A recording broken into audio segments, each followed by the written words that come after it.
Primeiro passo que você precisa entender sobre arqueamento de sobrancelha é com relação aos vetores de força muscular. Nada mais é que o movimento que o músculo faz. Então, por exemplo, a testa, ela faz um movimento para cima. A glabela, ela faz um movimento para o centro e para baixo. Então, cada grupo muscular, ele vai ter uma direção. Essa direção é chamada vetores de força. E é importante a gente entender a direção dos músculos na hora que o paciente faz as mímicas, na hora que a gente faz as mímicas, né? Para poder a gente gerar a estratégia correta para fazer o arqueamento de sobrancelha. Isso porque as sobrancelhas, elas ficam no meio entre dois grupos musculares bem importantes. Os músculos elevadores do rosto e os músculos depressores do terço superior da face. Como assim ficar no meio? Bom, vou te explicar. A testa é um músculo elevador, um músculo frontal. Já a região da glabela, ou seja, o prócero corrugador, o orbicular dos olhos, o depressor do supercílio, são músculos depressores. O frontal é o único elevador. Então é importante a gente fazer o equilíbrio de força entre esses dois grupos musculares para a gente poder ter um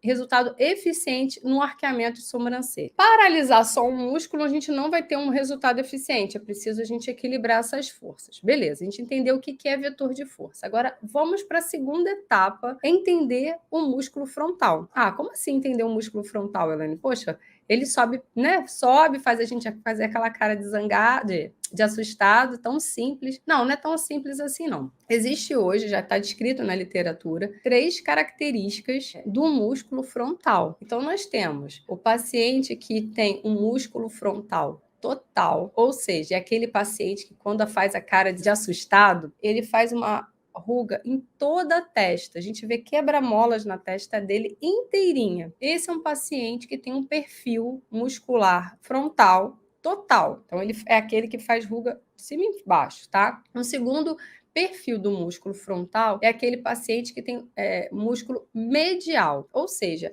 a musculatura dele frontal é mais concentrada nessa região do meio da face. E aí, quando ele faz essa careta de assustado, só vai aparecer rugas nessa região aqui, ele fica com quebra-mola só aqui. E nós temos também o perfil lateral, que é aquele paciente que tem um músculo frontal em forma de V. Então, quando ele levanta as sobrancelhas, você só vê ruga aqui do lado. Entender o tipo de músculo, além de entender os vetores musculares, são importantíssimos para a estratégia de arqueamento de sobrancelha de uma forma eficiente. Se você entendeu até aqui como é que funcionam os vetores de força, os 3 perfis musculares, agora a gente vai para a próxima etapa, que é juntar essas duas informações com o objetivo da gente realizar um arqueamento de sobrancelha. Quando você pega um paciente que ele tem um perfil muscular medial, ou seja, aquele paciente que só faz ruga aqui no meio da testa, eu não consigo arquear a sobrancelha desse paciente, porque o vetor de força dele é só aqui. Ele não tem musculatura que faça subir esse rabinho da sobrancelha, essa parte medial final da sobrancelha.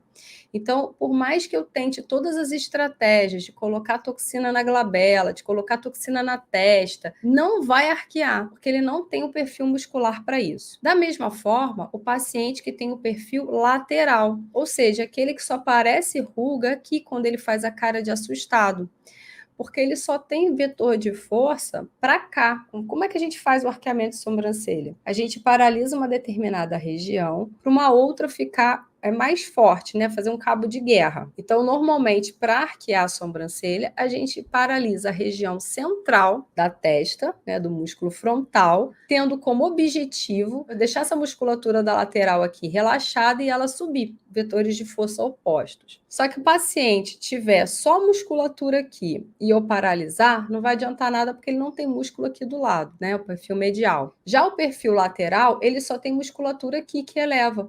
Então, se eu paralisar aqui no meio, também não vai adiantar, porque aqui vai continuar solto, né? A musculatura vai continuar relaxada e não vai adiantar. Para realizar o arqueamento de sobrancelha, o paciente tem que ter uma testa com perfil frontal total, ou seja, tem que ser aquele paciente que quando faz a cara de assustado, ele apresenta rugas em toda a testa. Então, esse é o primeiro paciente elegível para fazer arqueamento de sobrancelha utilizando a técnica de toxina botulínica.